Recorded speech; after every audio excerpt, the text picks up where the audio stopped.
빈소는 2층으로 하는 게 좋겠어요. 수위는 베이지색으로 준비해주세요. 며느리의 전화 통화를 듣던 희철의 손에서 열쇠가 떨어집니다. 그녀가 준비하는 장례식의 주인공은 바로 자신이었습니다. 희철은 병원 복도를 천천히 걸어 나왔다. 80평생 처음으로 받아본 종합검진이었다. 요즘 들어 자주 숨이 차고 무릎이 시큰거려서 며느리가 권유했던 검진이었다. 사실 희철은 병원 가는 것을 꺼렸다. 혹시라도 큰 병이라도 발견되면 가족들에게 부담이 될까봐 두려웠다. 검사실을 여러 곳 돌아다니며 온갖 검사를 다 받았다.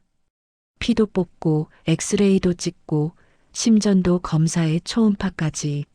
젊은 간호사가 친절하게 안내해 줄 때마다 희철은 괜히 미안한 마음이 들었다. 환자분, 여기 앉아서 기다리세요. 곧 결과 나옵니다. 1시간쯤 지났을까? 희철의 이름이 불렸다. 진료실로 들어가니 젊은 의사가 모니터를 보며 고개를 끄덕이고 있었다. 이희철 환자분이시죠? 검사 결과 나왔습니다. 희철은 긴장한 채로 의자에 앉았다. 손바닥에 땀이 났다. 나이에 비해 건강하신 편입니다. 혈압이 조금 높긴 한데 약 드시면 충분히 조절 가능한 수준이고요. 무릎 관절도 나이치고는 괜찮은 상태예요. 꾸준히 운동하셨나 봐요. 희철은 가슴을 쓸어내렸다.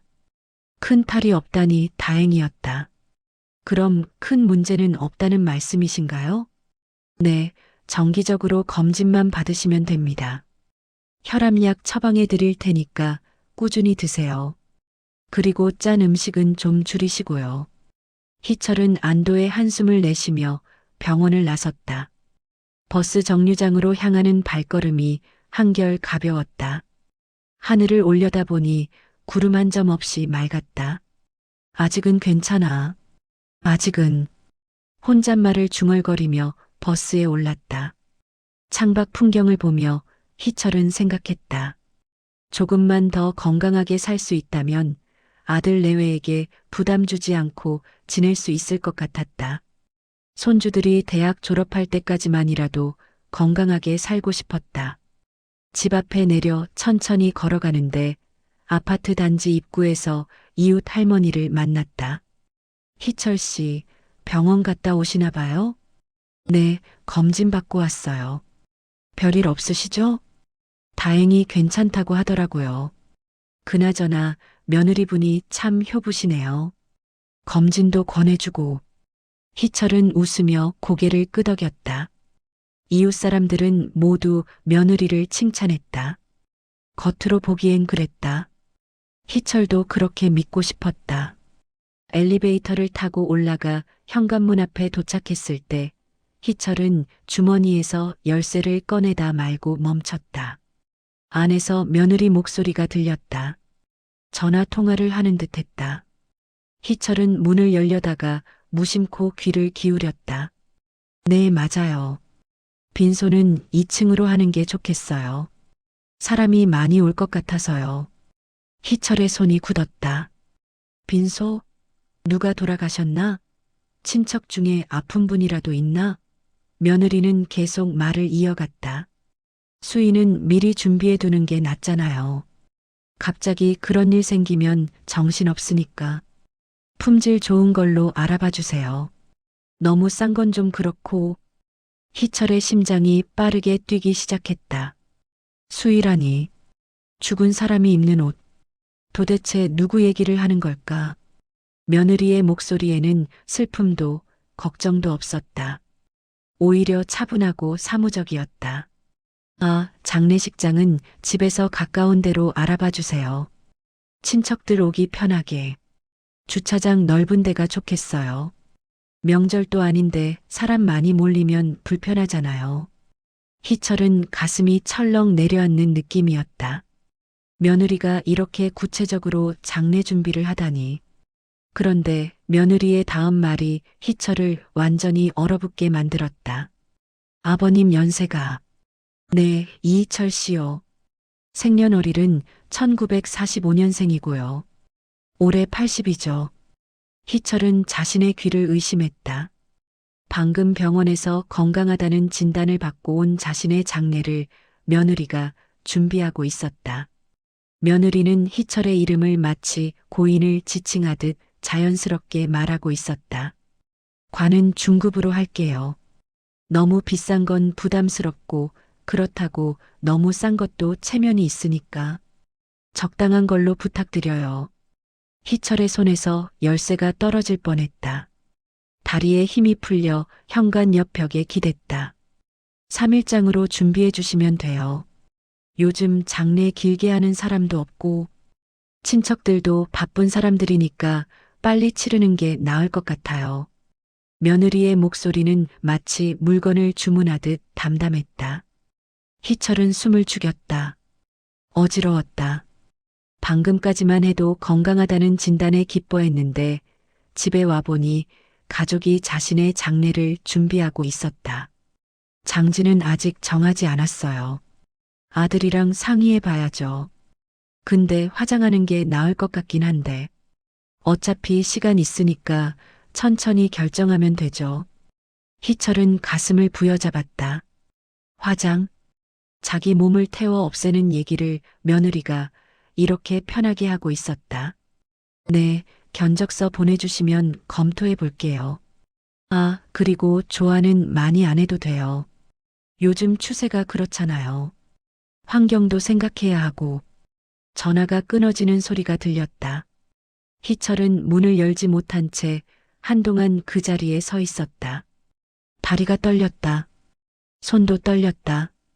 온몸이 떨렸다. 방금 병원에서 건강하다는 진단을 받고 온 사람의 장례를 며느리가 준비하고 있었다. 그것도 살아있는 자신 몰래. 마치 이미 정해진 일인 것처럼. 희철은 한참을 그렇게 서 있었다. 얼마나 시간이 흘렀을까. 정신을 차려보니 다리가 저려 있었다. 희철은 떨리는 손으로 바닥에 떨어진 열쇠를 주었다. 문을 여는 순간 평소처럼 웃으며 살아야 한다는 생각이 들었다. 며느리에게 들킨 것을 알려서는 안 될 것 같았다. 희철은 억지로 표정을 만들고 천천히 문을 열었다. 다녀왔습니다. 며느리는 소파에 앉아 태연하게 TV를 보고 있었다. 방금 전 통화의 흔적은 어디에도 없었다. 아버님 오셨어요? 병원은 어땠어요? 그 평범한 목소리가 희철에게는 낯설게 들렸다. 방금 자신의 장례를 준비하던 그 목소리와 같은 사람의 것이라는 게 믿기지 않았다. 별일 없대요. 건강하대요. 다행이네요. 저녁 준비할게요. 며느리는 일어나 부엌으로 갔다. 희철은 소파에 주저앉았다. TV에서는 예능 프로그램이 나오고 있었다. 사람들이 웃고 있었다. 하지만 희철의 귀에는 아무 소리도 들리지 않았다. 저녁 식사 시간이었다. 며느리는 평소처럼 반찬을 차렸다. 된장찌개, 생선구이, 나물 몇 가지.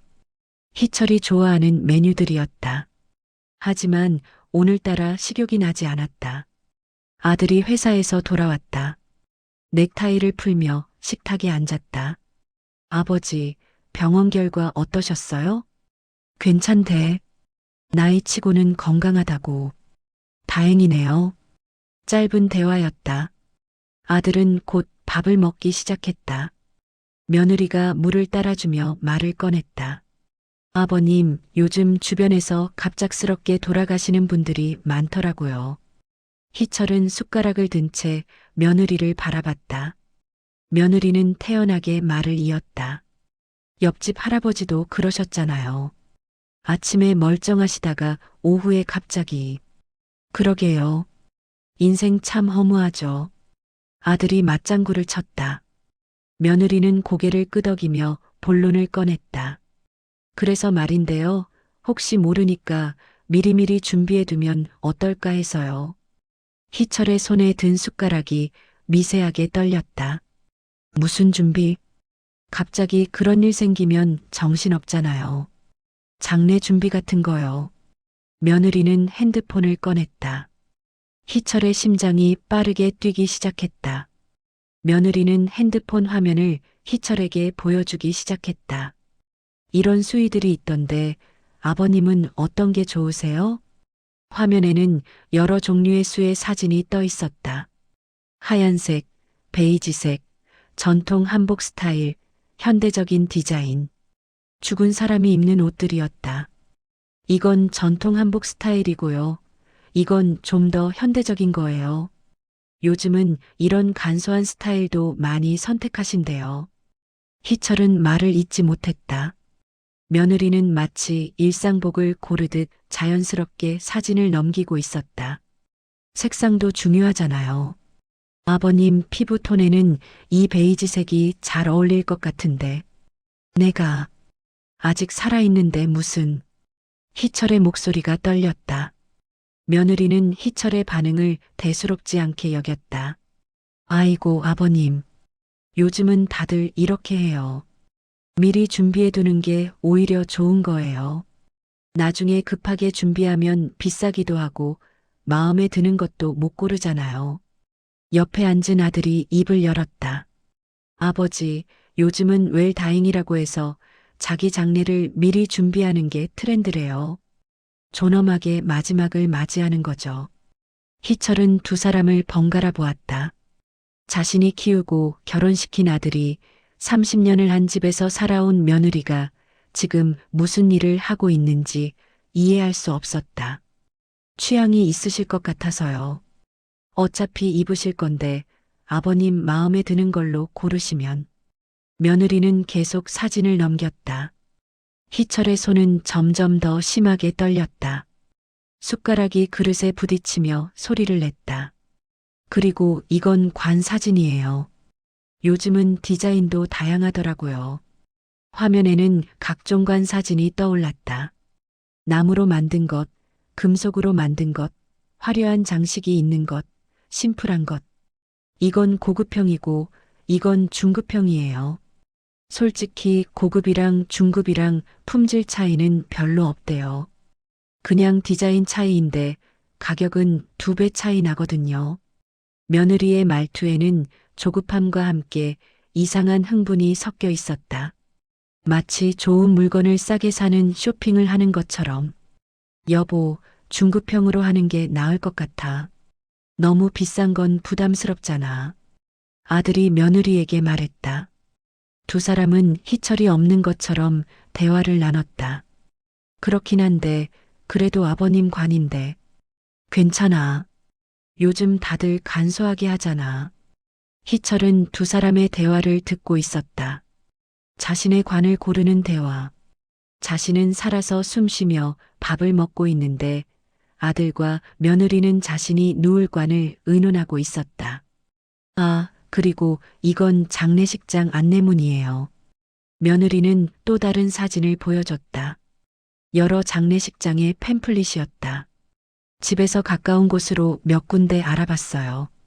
여기가 시설도 좋고 주차도 편하대요. 친척들 오시기도 좋고. 희철은 며느리의 눈을 봤다. 그 눈에는 걱정이나 슬픔 대신 계산이 담겨 있었다. 며느리는 희철의 죽음을 슬퍼하는 게 아니라 효율적으로 처리해야 할 일로 여기고 있었다. 빈소는 2층이 좋을 것 같아요. 1층은 시끄럽거든요. 사람들 많이 오실 텐데. 그래, 2층으로 알아봐. 아들이 대답했다. 희철은 억지로 웃음을 지으며 고개를 끄덕였다. 그래, 알아서 잘해. 목소리는 떨렸지만 표정은 평온하게 유지하려 애썼다. 며느리는 만족스러운 듯 고개를 끄덕이고 핸드폰을 내려놓았다. 아버님이 직접 골라주시니까 나중에 후회 없을 것 같아요. 참, 부의금 받을 계좌도 미리 만들어두는 게 좋을 것 같은데. 희철은 더 이상 듣고 싶지 않았다. 천천히 자리에서 일어났다. 먼저 들어가 있을게. 아버님, 식사 다 안 하셨는데요? 배가 안 고파서. 희철은 자신의 방으로 들어가 문을 닫았다. 밖에서 며느리와 아들의 대화 소리가 들렸다. 아버님이 왜 저러시지? 나이 드시니까 입맛도 없으신가 봐. 그나저나 수인은 베이지색으로 하는 게 나을 것 같아. 응, 그게 낫겠다. 희철은 침대에 앉아 머리를 감싸쥐었다. 거울 속 자신의 얼굴을 봤다. 80년을 살아온 얼굴이었지만 오늘만큼은 낯설게 느껴졌다. 그날 밤 희철은 잠을 이루지 못했다. 창밖을 보니 달이 떠 있었다. 희철은 창가에 앉아 오랫동안 밤하늘을 바라봤다. 아직 살아있는데, 아직 건강하다는 진단을 받았는데, 가족들은 이미 자신의 마지막을 준비하고 있었다. 며칠이 지났다. 희철은 평소처럼 지내는 척했지만 마음속에는 계속 의문이 쌓여갔다. 왜 며느리는 그렇게 서둘러 장례 준비를 하는 걸까? 정말 혹시 모를 일을 대비하는 걸까? 아니면 어느 날 오후 희철은 서재에 들어가 서랍을 열었다. 깊숙한 곳에서 낡은 통장을 꺼냈다. 30년 전 아들이 결혼할 때 건네준 돈이 기록된 통장이었다. 1995년 3월 15일 출금 3천만 원 마이너스 지운 결혼 전세금. 1995년 5월 20일 출금 500만 원 마이너스 결혼 준비금. 당시로서는 적지 않은 금액이었다. 희철이 평생 모은 돈의 절반이 넘는 액수였다. 그때 아들은 희철의 손을 꼭 잡으며 말했다. 아버지, 평생 감사하게 쓰겠습니다. 제가 꼭 효도할게요. 결혼식 날 아들이 했던 말이 떠올랐다. 희철은 쓸쓸하게 웃었다. 평생이라는 말이 이렇게 짧을 줄은 몰랐다. 희철은 다른 통장들도 꺼냈다. 하나씩 넘기며 기록을 살펴봤다. 2005년 3월 마이너스 큰손주 초등학교 입학 축하금 100만 원. 2008년 9월 마이너스 둘째 손주 학원비 50만 원. 2010년 명절 마이너스 용돈 200만 원. 매년 명절마다 손주들 생일마다 아들 내외가 어려울 때마다 희철은 통장을 열었다. 묻지도 않고 따지지도 않고 그저 건넸다. 희철은 공책을 꺼내 대충 계산해 봤다. 결혼 자금, 명절 용돈, 손주 교육비, 생활비 보조. 기록되지 않은 것까지 합치면 얼마나 될까? 적어도 몇 억은 될 것 같았다. 아버지가 있으니 든든해요. 며느리가 예전에 자주 하던 말이었다. 처음 결혼해서 왔을 때 며느리는 희철을 존경하는 눈빛으로 바라봤다. 아니, 희철은 그렇게 믿었다. 장인어른, 저희 잘 보살펴 주세요. 며느리의 친정아버지가 결혼식 날 했던 말도 기억났다. 희철은 고개를 끄덕이며 약속했다. 친딸처럼 아끼겠다고. 그런데 언제부터였을까? 며느리의 눈빛이 달라지기 시작한 게 희철은 오래된 사진첩을 펼쳤다. 아들이 어렸을 때 사진이 먼저 나왔다. 돌잔치 사진, 초등학교 입학 사진, 중학교 수학여행 사진. 모든 사진 속에서 희철은 아들의 곁에 있었다. 아내가 일찍 세상을 떠난 후 희철은 아들을 혼자 키웠다. 새벽에 일어나 도시락을 싸주고 밤늦게까지 공부하는 아들 옆에서 함께 깨어 있었다. 아버지, 저 대학 붙었어요. 아들이 대학 합격증을 들고 뛰어오던 날이 기억났다. 희철은 아들을 꼭 안아주며 눈물을 흘렸다. 아내가 못 본 아들의 성장을 대신 지켜봐 준 것 같아 뿌듯했다. 사진첩을 넘기자 아들의 결혼식 사진이 나왔다. 턱시도를 입은 아들과 하얀 드레스를 입은 며느리. 두 사람은 행복해 보였다. 그 옆에 선 희철도 환하게 웃고 있었다. 이제 아들도 가정을 꾸렸구나. 내 역할은 여기까지인가 보다. 그때 희철은 그렇게 생각했다. 하지만 며느리는 생각이 달랐다. 아버님, 저희랑 같이 사세요. 혼자 계시면 외로우시잖아요. 결혼 후 며느리가 먼저 제안했다. 희철은 사양했다. 젊은 부부에게 방해가 될까봐. 아버님, 제발이요. 저희가 모시고 싶어요. 며느리는 간곡하게 부탁했다. 아들도 거들었다. 아버지, 우리랑 같이 살아요. 제가 효도할게요. 희철은 결국 아들 내외와 함께 살기로 했다. 그리고 새 아파트 전세 자금을 보탰다. 넓은 평수로 좋은 위치로. 처음 몇 년은 괜찮았다. 며느리는 친절했고 손주들이 태어나면서 집안이 활기찼다. 희철은 손주들을 돌보며 행복했다. 그런데 언제부턴가 며느리의 요구가 잦아지기 시작했다. 아버님, 이번 달은 좀 어려워서요. 처음에는 가끔이었다. 그러다 매달이 되었다. 희철은 묻지 않고 통장을 건넸다. 애들 학원비가 만만치 않네요. 차 할부금이 밀렸어요. 친구 결혼식이 너무 많아서 명목은 매번 달랐다. 하지만 요구는 끊이지 않았다. 희철은 아들 내외에게 부담이 되고 싶지 않았다. 그래서 더 많이 주려 했고 더 조용히 살려 했다. 희철은 자신의 방을 가장 작은 방으로 택했다. 손주들이 자랄 테니 넓은 방이 필요하다고 생각했다. 식사도 며느리가 차려주는 대로 먹었다. 불평 한 번 하지 않았다. 아버지 덕분에 우리가 산다니까요. 아들이 가끔 그런 말을 했다. 희철은 그 말에 위안을 받았다. 자식에게 도움이 된다는 것, 그것만으로도 의미 있다고 생각했다. 하지만 며느리의 눈빛은 점점 변해갔다. 처음의 존경은 사라지고 계산이 그 자리를 채웠다. 희철을 보는 며느리의 눈에는 더 이상 사람이 아니라 자산이 보였다. 희철은 오래된 부동산 서류를 꺼냈다. 자신 명의의 집, 예금, 보험 모두 합치면 상당한 금액이었다. 이게 다 내 거구나.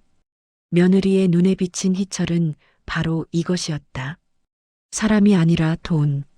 아버지가 아니라 정리해야 할 자산. 희철은 며느리가 장례식장 상담사와 통화하던 날을 떠올렸다. 그 차분한 목소리, 사무적인 태도, 슬픔도 없고 걱정도 없었다. 오히려 일을 처리하는 듯한 느낌이었다. 병원에서 건강하다는 진단을 받았을 때보다 가족의 이런 태도가 훨씬 더 아팠다. 몸의 병은 치료할 수 있지만 가족의 배신은 어떻게 치유해야 할까? 희철은 창밖을 바라봤다. 해가 지고 있었다. 어둠이 조금씩 밀려왔다. 희철은 처음으로 외로움보다 배신을 느꼈다. 아내가 세상을 떠난 후 10년 혼자 살아오며 외로웠던 적은 많았다. 하지만 가족이 있었기에 버틸 수 있었다. 그런데 그 가족이 이제는 희철의 삶이 아니라 죽음을 기다리고 있었다. 희철은 통장과 서류를 다시 서랍에 넣었다. 그리고 조용히 결심했다. 더 이상 당하고만 있지 않겠다고. 자신의 마지막은 자신이 정하겠다고. 희철은 며칠을 고민한 끝에 아들과 단둘이 이야기할 기회를 만들었다. 며느리가 친구들과 저녁 약속이 있어 외출한 일요일 오후였다. 손주들도 학원에 가고 집에는 희철과 아들만 남았다. 거실에서 신문을 보던 아들에게 희철은 조심스럽게 다가갔다. 커피를 2잔 타서 하나를 아들 앞에 놓았다. 지훈아, 아버지랑 잠깐 얘기 좀 할까? 아들은 신문에서 눈을 떼지 않은 채 대답했다. 네, 무슨 일이세요? 신문 좀 내려놓고 아버지 얼굴 좀 봐. 평소와 다른 희철의 진지한 목소리에 아들이 신문을 내려놓았다. 희철은 아들 맞은편에 앉았다. 커피 잔을 만지작거리며 한참을 망설이다 입을 열었다. 지훈아, 아버지가 정말 그렇게 준비해야 할 사람이냐? 아들의 손이 멈췄다. 커피 잔을 들려던 손이 공중에 떠 있었다. 무슨 말씀이세요? 내 와이프가 장례 준비하는 거 아버지가 알고 있다. 아들의 얼굴이 굳었다. 커피 잔을 천천히 내려놓았지만 희철의 눈을 마주치지 않았다. 아버지, 병원 갔다 온 날 현관 앞에서 다 들었다. 빈소 얘기, 수혜 얘기, 장례식장 얘기. 내 이름 불러가며 상담사랑 통화하는 거 다 들었어. 침묵이 흘렀다. 아들은 여전히 시선을 피하며 창밖을 바라봤다. 희철은 계속 말했다. 아버지가 건강하다고 의사가 그랬어. 혈압만 좀 높을 뿐 별 문제 없대. 그런데 왜 벌써 그런 준비를 하냐? 아버지, 그게. 아들이 입을 열었다가 다시 닫았다. 무슨 말을 해야 할지 모르는 듯 했다. 희철은 아들의 눈을 똑바로 바라봤다. 솔직히 말해봐. 아버지가 부담스럽냐? 빨리 정리하고 싶냐? 아니에요, 아버지. 그런 게 아니라. 그럼 뭐냐? 내 아내가 내 아버지 살아있는데 장례 준비하는 걸 왜 가만히 두냐?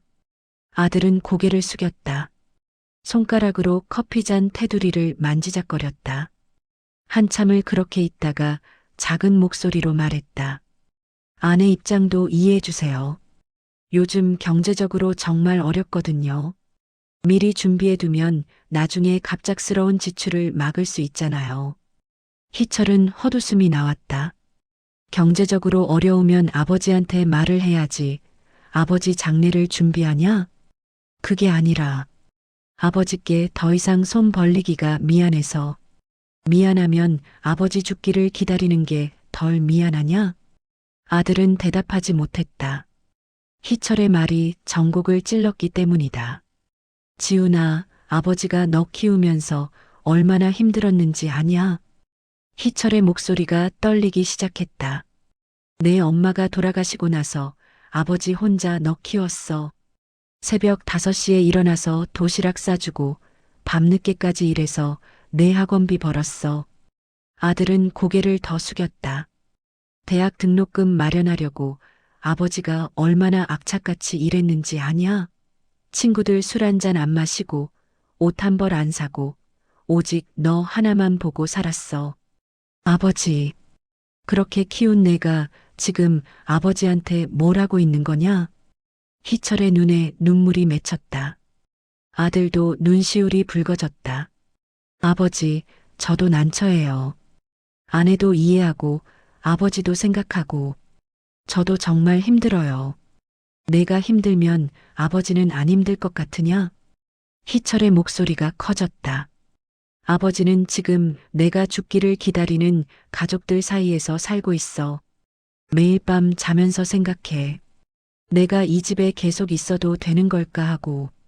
아버지, 그렇게 생각하지 마세요. 그럼 어떻게 생각해야 하냐? 희철이 탁자를 손바닥으로 쳤다. 커피 잔이 덜컥거렸다. 아버지를 감싸주지도 않는 내가 뭐라고 하면 아버지가 믿겠냐?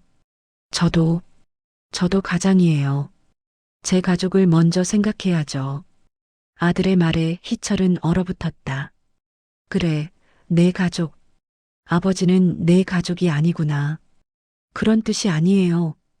그럼 무슨 뜻이냐? 내 아내와 아이들은 가족이고 아버지는 뭐냐? 정리해야 할 짐이냐? 아들은 더 이상 대답하지 못했다. 희철은 자리에서 일어났다. 알았어. 아버지가 짐이라는 거 알겠어. 아버지. 아들이 희철의 팔을 잡으려 했지만 희철은 뿌리쳤다. 손 떼. 이제 아버지한테 손도 대지 마. 희철은 자신의 방으로 돌아갔다. 문을 닫으며 뒤돌아보니 아들이 거실에 고개를 숙인 채 앉아 있었다. 하지만 따라오지는 않았다. 희철은 침대에 앉아 한참을 그렇게 있었다. 가슴이 먹먹했다. 아들을 키우며 힘들었던 순간들이 주마등처럼 스쳤다. 밤늦게 아들이 아파서 응급실에 뛰어갔던 날, 대학 등록금 마련하려고 밤늦게까지 일했던 날, 아들 결혼식 날 혼자 눈물 흘렸던 날. 그래도 내 아들인데. 희철은 여전히 아들을 사랑했다. 하지만 아들은 더 이상 아버지를 선택하지 않았다. 아내와 아이들, 그 작은 가족만이 아들의 전부였다. 그날 밤 희철은 결심했다. 더 이상 먼저 말을 걸지 않겠다고. 먼저 연락하지 않겠다고. 아들이 진심으로 아버지를 찾을 때까지 기다리지 않겠다고. 다음 날부터 희철은 아침 인사를 하지 않았다. 식사 시간에도 필요한 말만 했다. 아들도 며느리도 희철의 변화를 눈치챘지만 아무도 먼저 말을 걸지 않았다. 집안에 냉기가 돌기 시작했다. 손주들조차 할아버지의 변화를 느끼고 조심스러워했다. 예전처럼 할아버지 방에 뛰어들어오지 않았다. 희철은 하루하루 고립되어 갔다.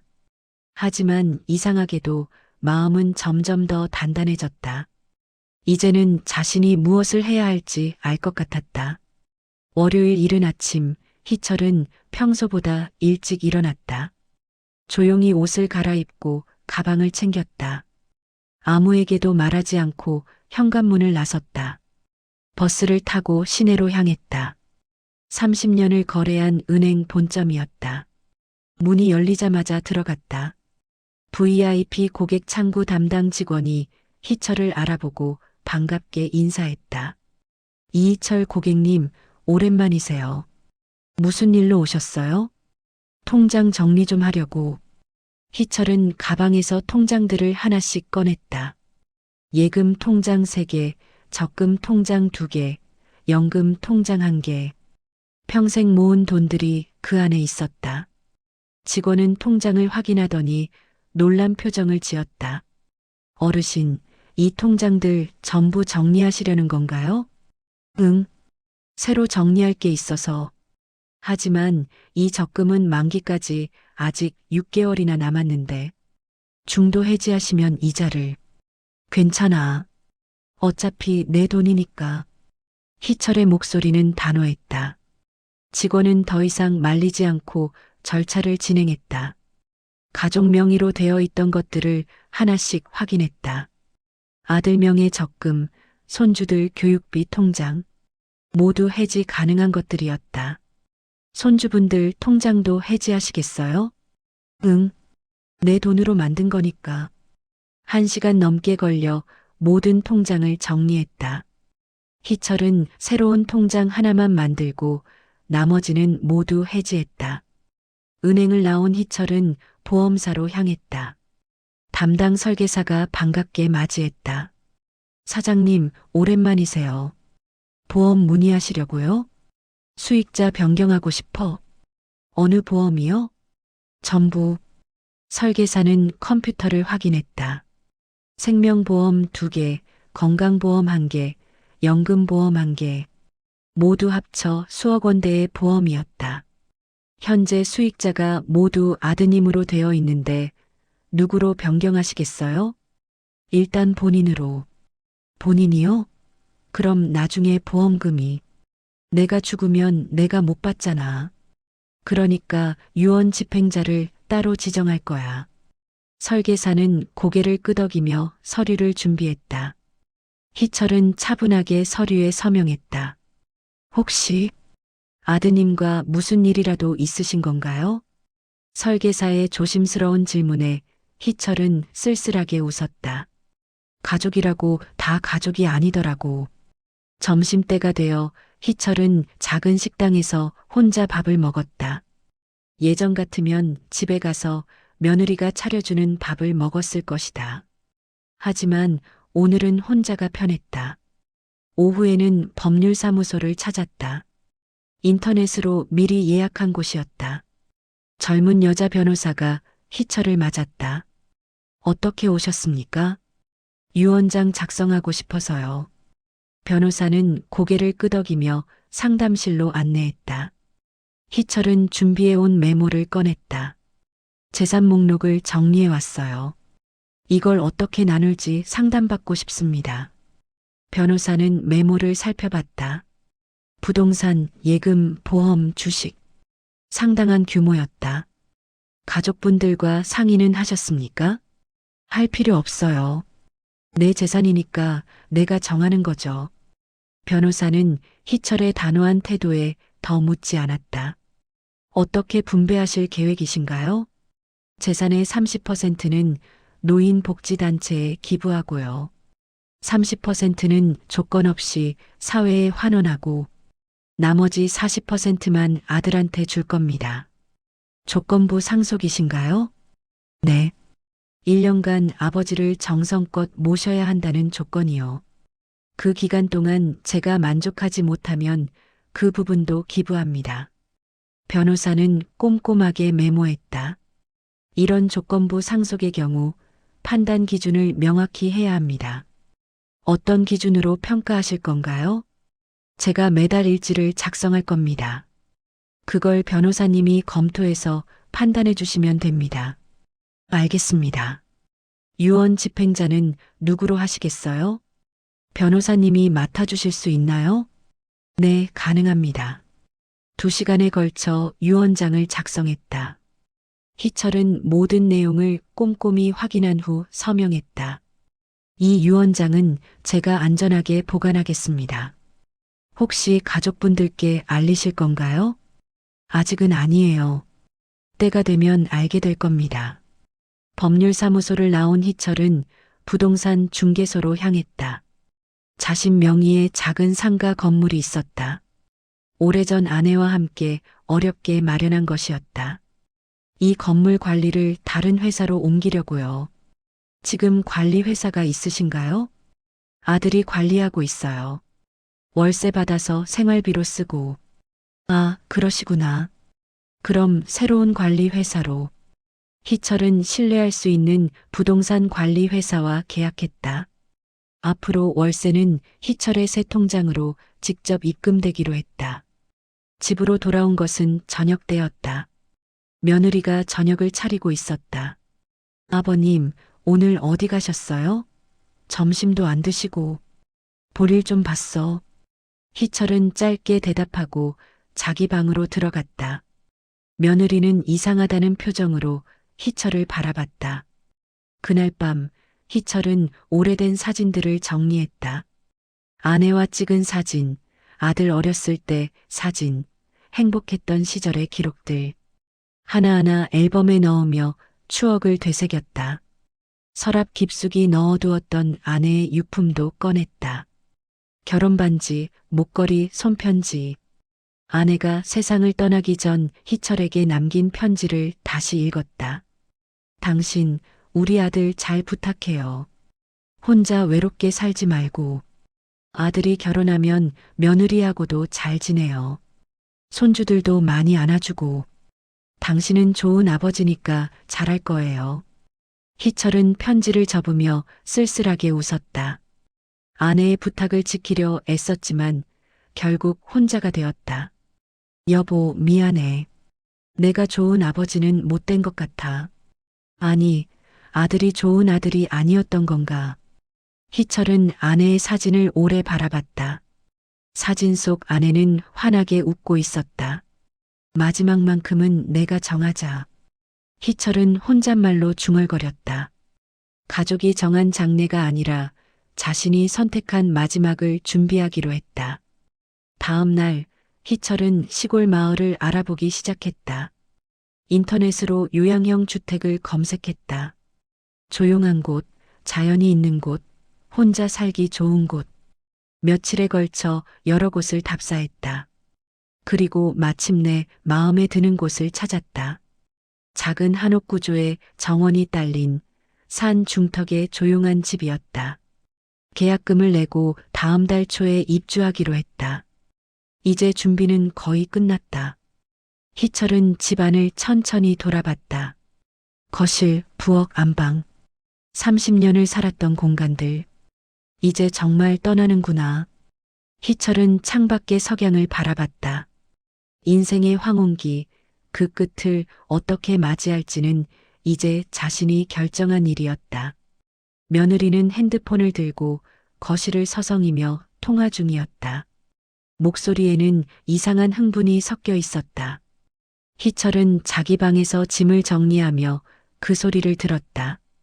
고모, 다음 주 금요일로 잡았어요. 장례식장은 시내 쪽 그린힐스로. 네, 빈소는 2층이고요. 거기가 시설도 좋고 주차도 편해요.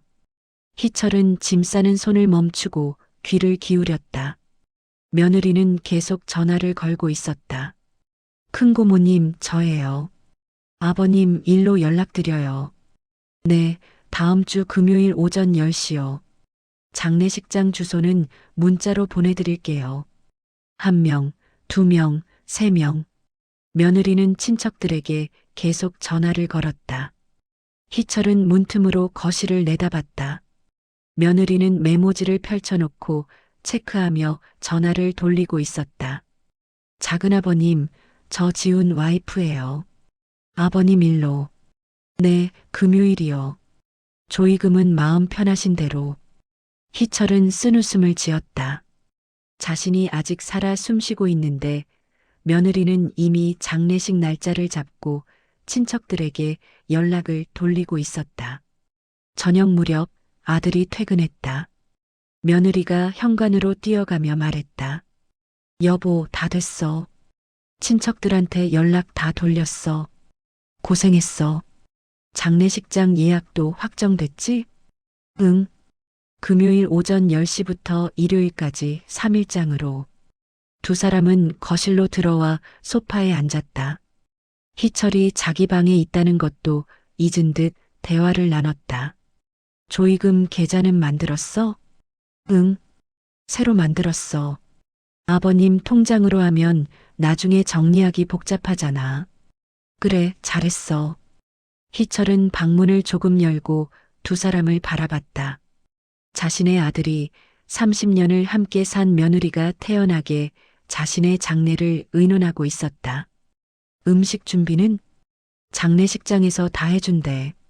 우리는 그냥 가서 받기만 하면 돼. 수의는 베이지색으로 주문했어. 아버님 피부톤에 잘 어울릴 것 같더라. 희철은 더 이상 듣고 싶지 않았다. 조용히 문을 닫고 침대에 앉았다. 가방을 다시 확인했다. 필요한 옷까지, 중요한 서류들, 통장과 도장, 모두 준비되어 있었다. 밤 11시, 집안이 조용해졌다. 희철은 가방을 들고 방문을 열었다. 거실은 어두웠다. 아들 내외의 방에서 불빛이 새어나왔다. 희철은 조용히 현관으로 향했다. 신발을 신고 가방을 들었다. 마지막으로 집안을 돌아봤다. 30년을 살았던 공간이었다. 현관문을 열려는데 아들 방에서 며느리 목소리가 들렸다. 여보, 장례 끝나고 아버님 통장이랑 도장 어디 있는지 찾아야 해. 서재 서랍에 있지 않을까? 내일 한번 찾아볼게. 미리 확인해 두는 게 좋잖아. 희철은 현관문을 조용히 닫았다. 엘리베이터를 타고 내려갔다. 새벽 공기가 차가웠다. 미리 불러둔 택시가 기다리고 있었다. 어디로 모실까요? 고속터미널로 가주세요. 택시가 출발했다. 희철은 뒤를 돌아보지 않았다. 아파트 불빛이 점점 멀어졌다. 아침 6시 며느리가 일어나 아침을 준비하려고 부엌으로 갔다. 평소처럼 희철의 방문을 노크했다. 아버님, 아침 드세요. 대답이 없었다. 며느리는 문을 열었다. 방이 비어 있었다. 침대는 깨끗이 정리되어 있었고 옷장이 열려 있었다. 여보, 여보. 며느리의 다급한 목소리에 아들이 뛰어왔다. 왜 그래? 아버님이 안 계세요. 두 사람은 방 안을 살펴봤다. 서랍이 비어 있었다. 옷도 서류도 통장도 없었다. 모두 사라졌다. 이게 무슨... 아들이 책상을 확인하다가 편지 한 장을 발견했다. 희철의 필체였다. 장례 준비 수고했다. 하지만 아직 죽을 생각이 없으니 걱정 말아라. 재산 정리는 다 끝냈고 유언장은 변호사에게 맡겨두었다. 앞으로 연락하지 마라. 나도 연락 안 하겠다. 살아있을 때 효도 못한 것 후회하며 살아라. 마이너스 아버지. 아들의 손이 떨렸다. 며느리가 편지를 낚아채 읽었다. 얼굴이 하얗게 변했다. 재산 정리? 유언장? 며느리는 허둥지둥 서재로 달려갔다. 서랍을 열어봤다. 텅 비어 있었다. 통장도 도장도 부동산 서류도 없었다. 이럴 수가, 이럴 수가. 며느리는 주저앉았다. 아들은 멍하니 편지를 바라봤다. 우리가 너무 심했나? 며느리의 핸드폰이 울렸다. 큰고모였다. 야, 장례식 금요일 맞지? 조의금 얼마 준비하면 돼? 며느리는 전화를 받을 수 없었다. 손이 떨려 핸드폰을 떨어뜨렸다. 아들이 전화를 받았다. 고모, 저 지훈이에요. 아, 지훈아. 아버지 괜찮으시대? 갑자기 무슨 일이야? 고모, 장례식 취소됐어요. 뭐? 그럼 어제 연락은 뭐였어? 아버지가 집을 나가셨어요. 뭐라고? 무슨 소리야? 아들은 전화를 끊었다. 하지만 전화벨은 계속 울렸다. 작은 고모, 큰아버지, 이모, 친척들의 전화가 쏟아졌다. 며느리는 거실 바닥에 주저앉아 울기 시작했다. 아들은 아버지의 편지를 다시 읽었다. 살아있을 때 효도 못한 것 후회하며 살아라. 그 문장이 가슴에 박혔다. 오전 9시 장례식장에서 전화가 왔다. 예약하신 이희철 고객님 장례식 건인데요. 혹시 취소하시려는 건가요? 네, 취소하겠습니다. 취소 수수료가 예약금의 50%입니다. 알겠습니다. 전화를 끊은 아들은 소파에 주저앉았다. 빈 장례식장 예약만 남았다. 희철은 떠났고 재산도 사라졌다. 친척들에게는 뭐라고 설명해야 할까? 오후가 되자 변호사 사무소에서 전화가 왔다. 이지훈 씨 되시죠? 이희철 씨 관련 유언장 건으로 연락드렸습니다. 네. 내일 오전 10시에 사무실로 와주시겠습니까? 유언장 내용을 설명드리겠습니다. 아들은 다음날 변호사 사무소를 찾아갔다. 변호사는 희철이 작성한 유언장을 보여줬다. 재산의 60%는 사회단체 및 복지기관에 기부하고 나머지 40%는 아드님께 조건부로 상속됩니다. 조건부요? 네. 아버님을 1년 이상 정성껏 모셔야 한다는 조건입니다. 그 기간 동안 아버님께서 매달 일지를 작성하시고 제가 그것을 검토합니다. 만약 아버님께서 만족하지 못하시면 그 부분도 기부됩니다. 아들은 할 말을 잃었다. 하지만 지금 아버님이 어디 계신지 그것은 아드님께서 찾으셔야 할 일입니다. 1년의 기간은 아버님을 찾아서 함께 생활하기 시작한 날부터 계산됩니다. 그럼 못 찾으면 1년 후에 자동으로 전액 기부됩니다. 아들은 망연자실했다. 이미 모든 것이 정리되어 있었다. 희철은 자신의 마지막을 철저히 준비한 것이었다. 집으로 돌아온 아들은 며느리에게 사실을 말했다. 며느리의 표정에서 처음으로 공포가 보였다. 그럼 우리가 아버님을 찾아야 한다는 거야? 응. 어떻게? 어디 계신지도 모르는데? 며느리는 무너졌다. 희철이 살아있다는 것이, 재산이 통제 불가능해졌다는 것이 그제야 실감났다. 그날 밤 두 사람은 잠을 이루지 못했다. 희철의 빈 방을 바라보며 후회가 밀려왔다. 하지만 이미 늦었다. 희철은 시골의 작은 마을 버스 정류장에 내렸다. 아침 햇살이 따사로웠다. 가방을 들고 천천히 언덕길을 올라갔다. 숨이 차올랐지만 발걸음은 가벼웠다. 미리 알아본 요양형 주택이 보였다. 조용한 한옥 구조에 정원이 딸린 작은 집이었다. 담장 너머로 꽃들이 피어 있었다. 어르신 오셨어요? 관리인 아주머니가 반갑게 맞이했다. 40대 중반쯤 되어 보이는 인상 좋은 분이었다. 네, 오늘부터 여기서 지내게 됐습니다. 방 미리 청소해뒀어요. 이쪽으로 오세요. 아주머니는 희철을 집 안으로 안내했다.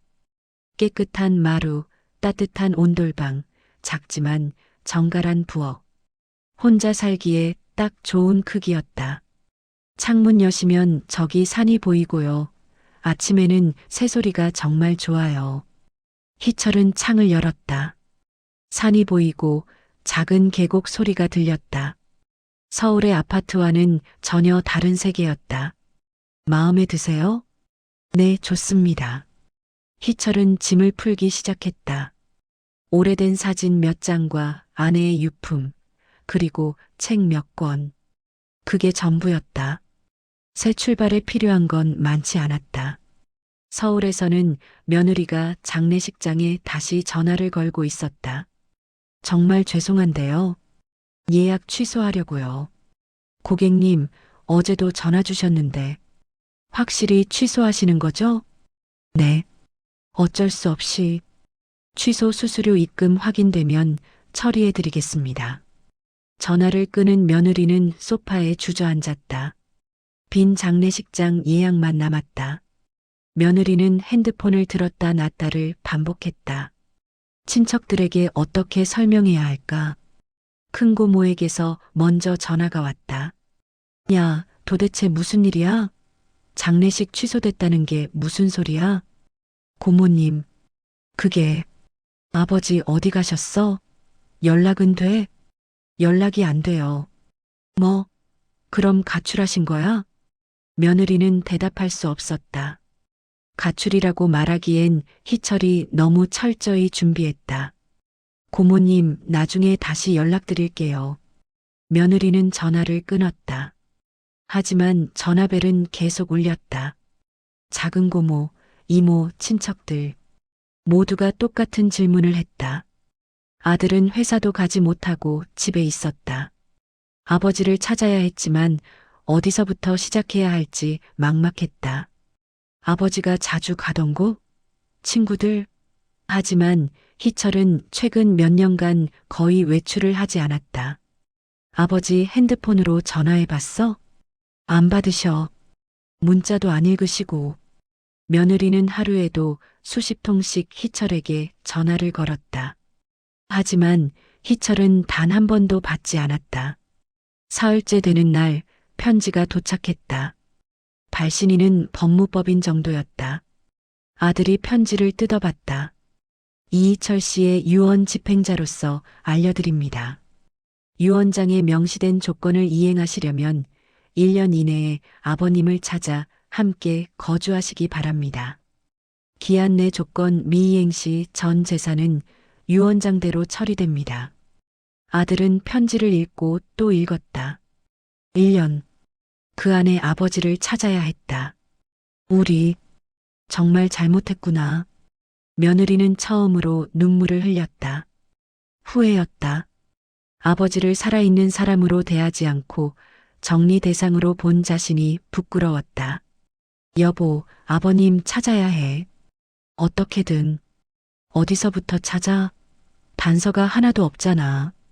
두 사람은 경찰서에 실종 신고를 하려 했지만 희철이 자의로 집을 나간 것이라 신고가 받아들여지지 않았다. 성인이 스스로 집을 나간 경우는 실종이 아닙니다. 편지도 남기셨다고 하셨죠? 네, 하지만 연락만 안 되시는 거지 사고를 당하신 게 아니잖아요. 아들은 경찰서를 나섰다. 길을 걷다가 문득 아버지와 함께 걷던 공원이 떠올랐다. 그곳으로 가봤다. 하지만 아버지는 없었다. 시골에서 희철은 새로운 일상에 적응하고 있었다. 아침 6시에 일어나 산책을 했다. 마을 어르신들과 인사를 나누고 정원을 가꿨다. 새로 오신 분이시죠? 어디서 오셨어요? 동네 할머니가 말을 걸었다. 서울에서 왔습니다. 자식들이 서울에 있나 봐요? 네. 있긴 한데 이제 상관없어요. 할머니는 고개를 끄덕이며 더 묻지 않았다. 시골에서는 남의 사정을 깊이 묻지 않는 것이 예의였다. 희철은 마을 회관에도 나가기 시작했다. 바둑을 배우고 어르신들과 차를 마셨다. 서울의 집보다 훨씬 평화로운 생활이었다. 한 달이 지났다. 며느리는 매일 희철의 빈 방을 바라봤다. 그 방에서 함께했던 시간들이 떠올랐다. 할아버지, 이거 봐요. 손주들이 그림을 그려오면 희철은 항상 칭찬해 주었다. 냉장고에 붙여놓고 자랑했다. 우리 손주가 천재네. 그 웃음소리가 그리워졌다. 며느리는 냉장고에 아직도 붙어 있는 손주들 그림을 보며 눈물을 흘렸다. 엄마, 할아버지는 언제 와요? 큰 손주가 물었다. 며느리는 대답할 수 없었다. 아들도 매일 아버지를 떠올렸다. 함께 걸었던 공원길, 같이 마셨던 차 한 잔. 당연하게 여겼던 것들이 이제는 그리웠다. 아버지. 아들은 빈 거실을 바라보며 중얼거렸다. 소파에 앉아 신문 보시던 아버지, TV 보며 웃으시던 아버지. 모두 사라졌다. 2달이 지났다. 계절이 바뀌었다. 희철은 마을 사람들과 완전히 친해졌다. 텃밭을 함께 가꾸고 저녁에는 마을 회관에서 어르신들과 시간을 보냈다. 희철 씨, 여기 와서 얼굴이 훨씬 좋아지셨어요. 관리인 아주머니가 말했다. 그래요? 마음이 편해서 그런가 봅니다. 가족들 보고 싶지 않으세요? 희철은 잠시 침묵했다. 보고 싶긴 한데 그립지는 않아요. 무슨 차이예요? 보고 싶은 건 감정이고 그리운 건 필요함이죠. 저는 이제 그들이 필요하지 않아요. 아주머니는 고개를 끄덕였다. 더 이상 묻지 않았다. 서울에서 며느리는 매주 희철이 다니던 병원에 가봤다. 혹시 검진을 받으러 오시지 않을까 해서. 하지만 희철은 나타나지 않았다. 이희철 환자분 예약하셨나요? 아니요, 최근에 안 오셨는데요. 며느리는 실망하며 병원을 나섰다. 아버지는 정말 흔적도 없이 사라졌다. 3달이 지났다. 희철은 어느 날 저녁 혼자 산책을 하다가 편지 한 통을 썼다. 아들에게 보내는 편지였다. 하지만 쓰다가 찢어버렸다. 아직은 아니야. 아직은 시간이 더 필요해. 희철은 찢어진 편지를 쓰레기통에 버렸다. 서울에서는 명절이 다가왔다. 처음으로 희철 없이 맞는 명절이었다. 며느리는 차례상을 차렸지만 마음이 무거웠다. 할아버지 것도 놓아야 하나요?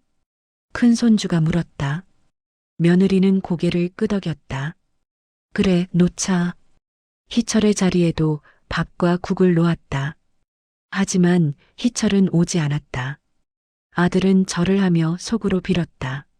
아버지, 건강하세요. 제발, 돌아와 주세요. 하지만 희철은 그 기도를 들을 수 없었다. 아니, 듣고 싶지 않았다.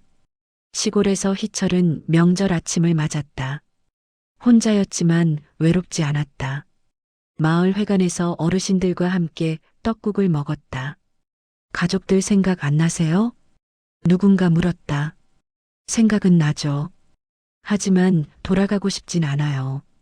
왜요? 존중받지 못하는 곳에 있느니 혼자라도 존엄하게 사는 게 낫거든요. 어르신들은 고개를 끄덕였다. 모두 비슷한 경험이 있었다. 4개월째 며느리는 희철의 옷을 정리하다가 주저앉아 울었다. 아버지가 아끼던 옷, 늘 입으시던 조끼, 낡은 모자, 모두 그대로였다. 아버님, 정말 죄송해요. 며느리는 옷을 꼭 안고 울었다. 하지만 이미 늦었다. 아들도 아버지 서재를 정리하다가 오래된 일기장을 발견했다. 펼쳐보니 희철의 글씨였다. 오늘 지훈이가 대학에 합격했다. 기쁘다. 아내가 봤으면 좋았을 텐데. 오늘 지훈이가 결혼했다. 좋은 사람 만나서 다행이다. 며느리가 착해 보인다. 오늘 손주가 태어났다. 이제 내 역할은 다 한 것 같다. 행복하다. 일기를 읽으며 아들은 눈물을 흘렸다. 아버지의 모든 기쁨이 자신에게서 나왔다는 것을 이제야 알았다. 아버지, 미안해요. 하지만 희철은 듣지 못했다. 반년이 지났다. 희철은 완전히 새로운 삶에 적응했다. 건강도 좋아졌다. 규칙적인 생활과 깨끗한 공기 덕분이었다. 희철 씨, 요즘 정말 젊어 보이세요. 마을 사람들이 말했다. 실제로 희철의 얼굴에는 생기가 돌았다. 서울의 집은 점점 더 어두워졌다. 희철의 부재는 생각보다 큰 공허를 남겼다. 집은 여전히 같은 모습이었지만 무언가 중요한 것이 빠진 느낌이었다. 어느 날 저녁 희철은 창밖의 노을을 바라보며 생각했다. 자신의 선택이 옳았는지, 가족을 떠난 것이 정답이었는지. 하지만 후회는 없었다. 존중받지 못하는 곳에서 억지로 버티는 것보다 혼자라도 존엄을 지키며 사는 것이 나았다. 살아있을 때의 존중. 희철은 중얼거렸다. 그게 가장 중요한 거야. 그 교훈을 너무 늦게 깨달은 가족들에게는 평생의 빚으로 남았다. 희철은 그들을 용서할 수 있을까? 아직은 알 수 없었다. 밤하늘에 별이 떠올랐다. 희철은 오랫동안 별을 바라봤다. 아내가 좋아하던 별이었다. 여보, 내가 잘한 걸까? 희철은 하늘에 물었다. 별은 대답 없이 반짝였다.